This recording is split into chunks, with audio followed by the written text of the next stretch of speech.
So, you know what I found funny about the whole conversation around work-life balance?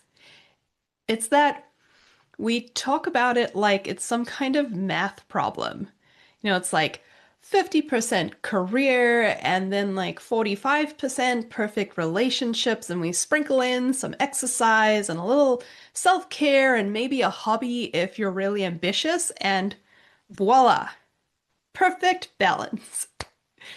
And yet, somehow, the women I work with who are incredibly capable and intelligent and responsible feel like they're constantly failing at this equation.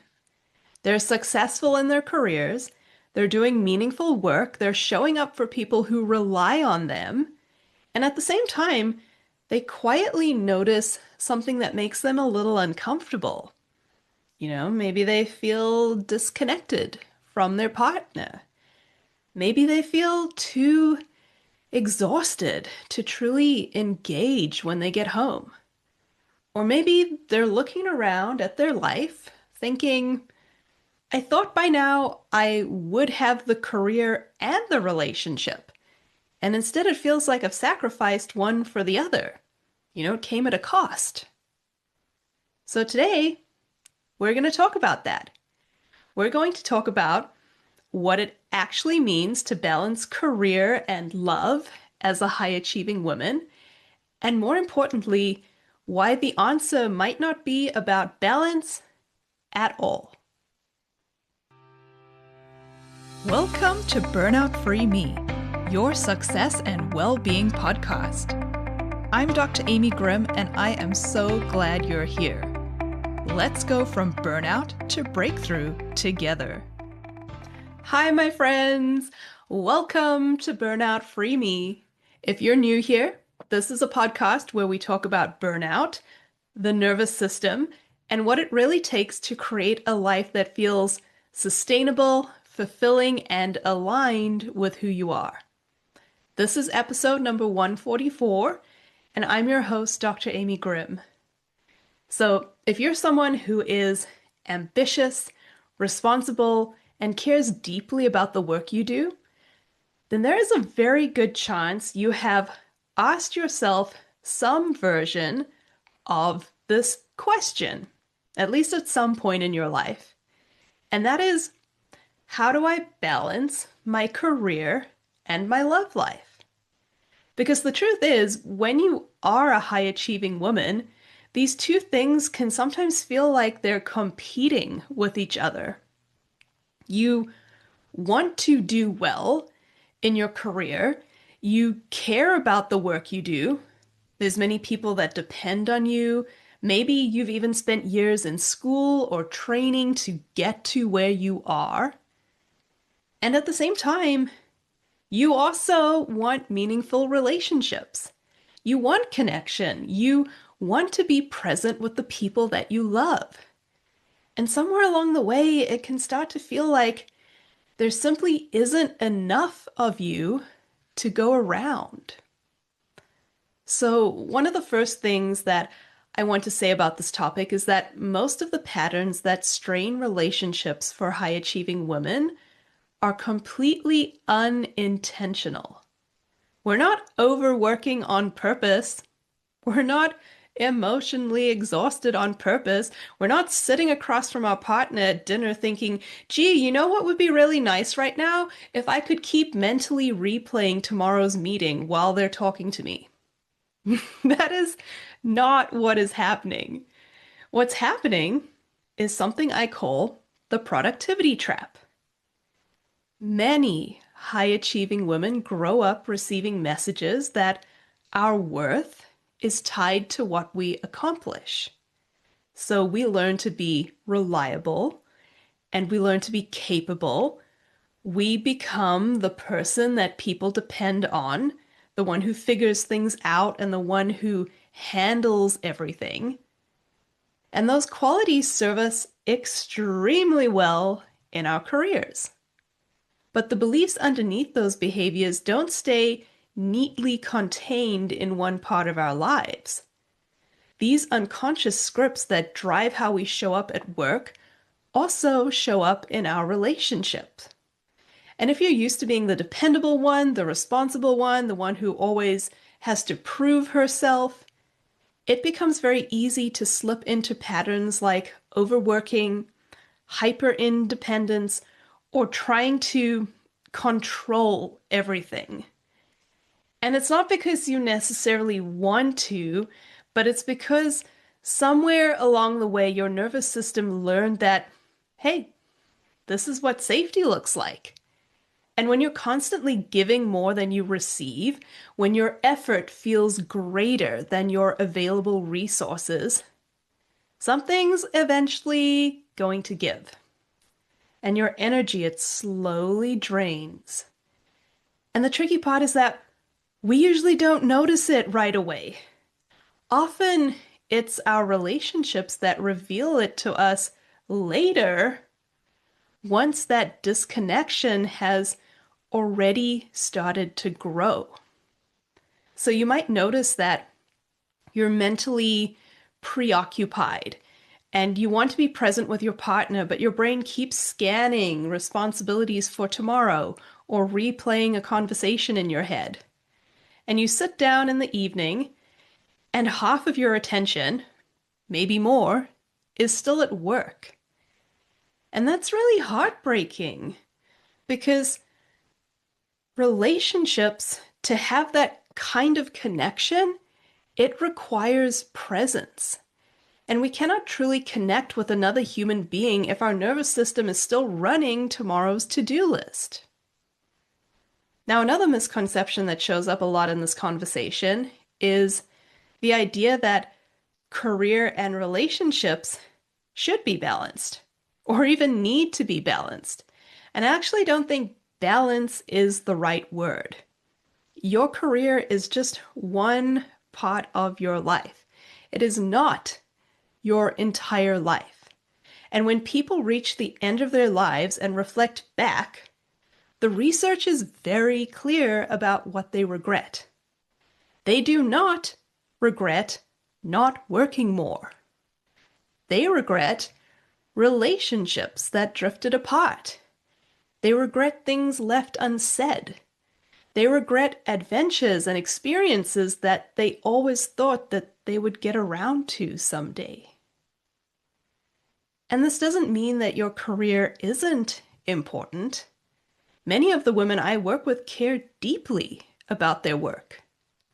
But your job is one role that you play in your life.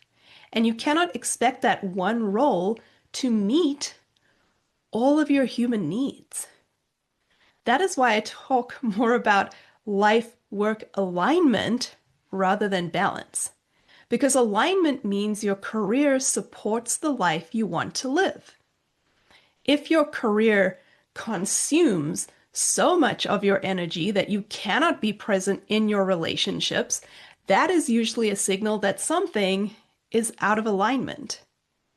And that is useful information.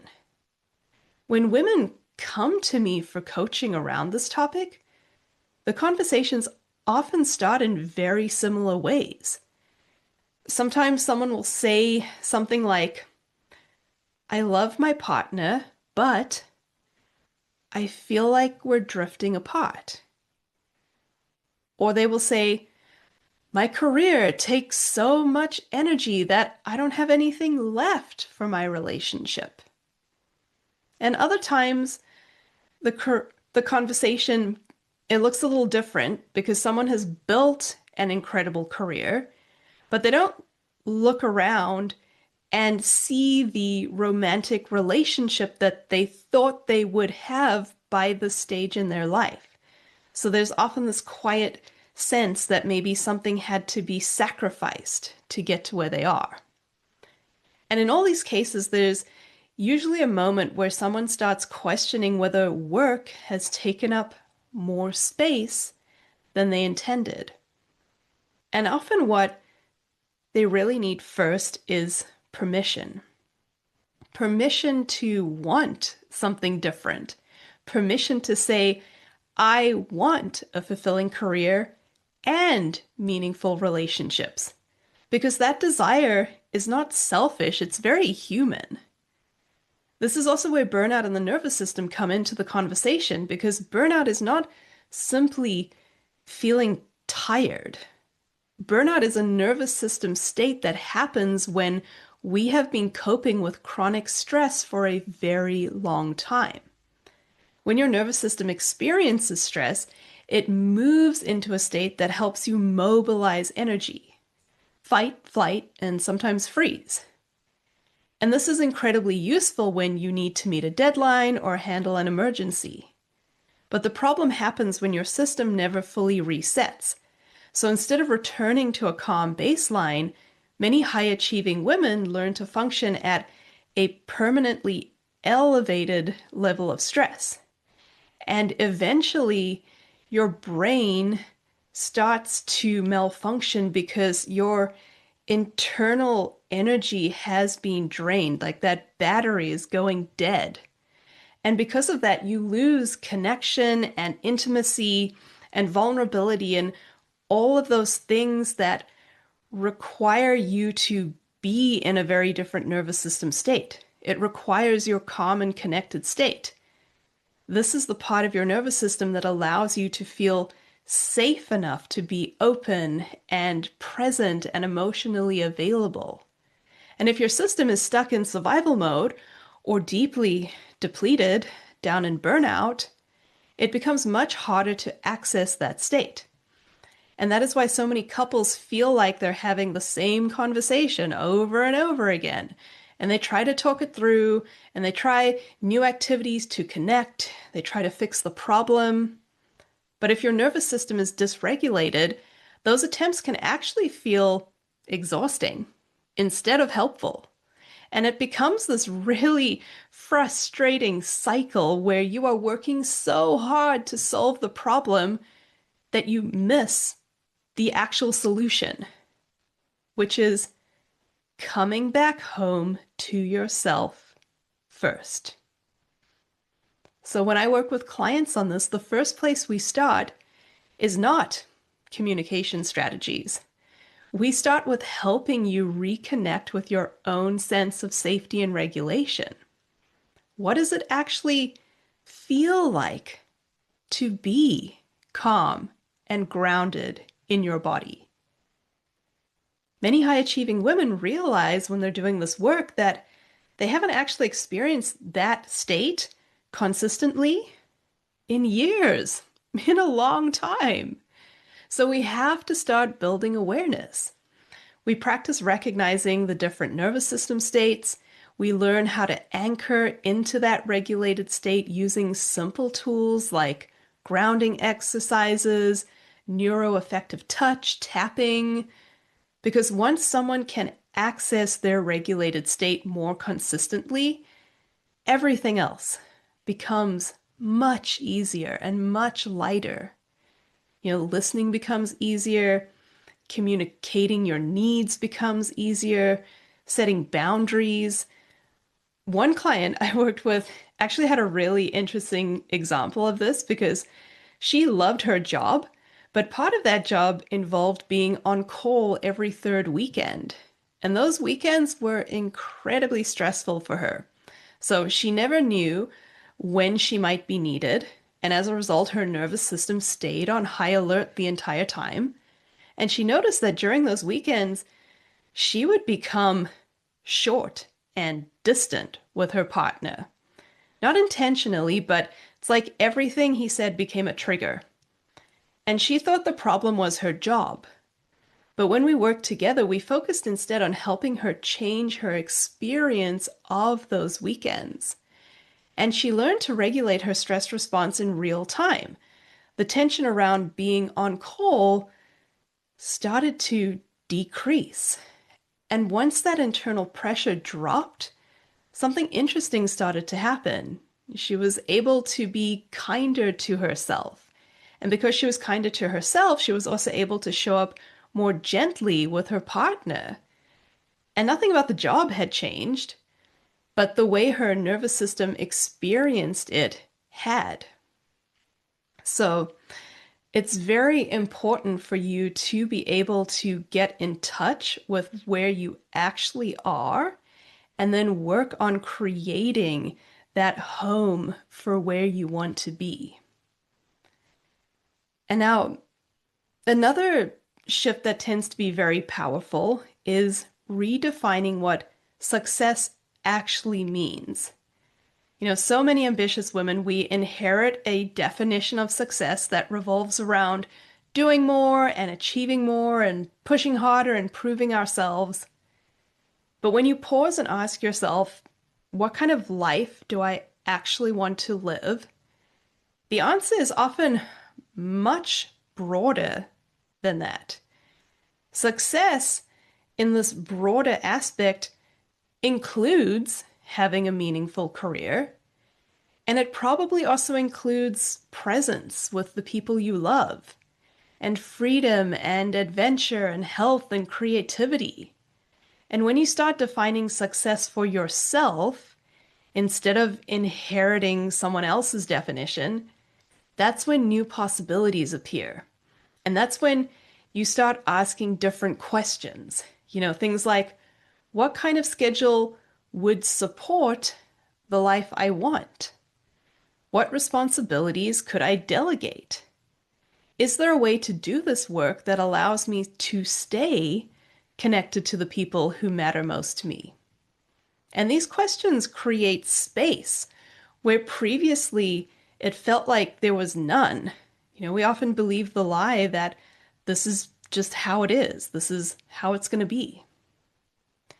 And one thing that I also notice about really healthy, high-achieving couples is that they really protect their personal time intentionally.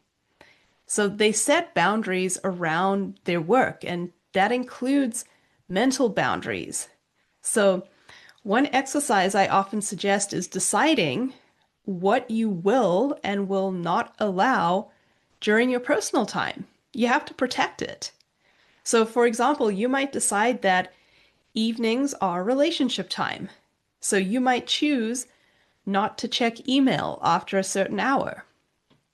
And if your brain starts replaying a conversation from work or thinking about tomorrow's schedule, you get to decide, is this something that I will or will not allow? And if not, then you gently interrupt that pattern and bring your attention back to the present moment. And at first, this feels really unnatural. Your brain is used to running the work circuit, but every time you redirect your attention, you strengthen a new and different pathway. And that's the goal, because then once you've strengthened that new pathway, eventually presence becomes easier. And the last thing I want to say about this is that many women secretly fear that prioritizing love will somehow make them less successful. But the opposite is often true. When you feel supported and connected and grounded in your meaningful relationships, you stop chasing success as proof of your worth. You pursue success because it matters to you. And success built from that place tends to be far, far more sustainable.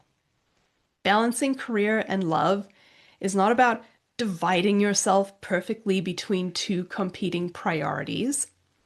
It's about creating enough internal capacity and alignment to show up fully in both places.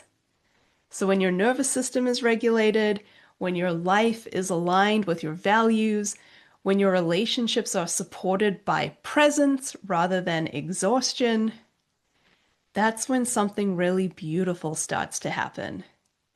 Success and connection, they stop competing with each other and they really start supporting each other. And that is the sweet spot in which you get to have the career and the loving relationships that you deserve. Okay, thank you so much for listening to this episode of Burnout-Free Me.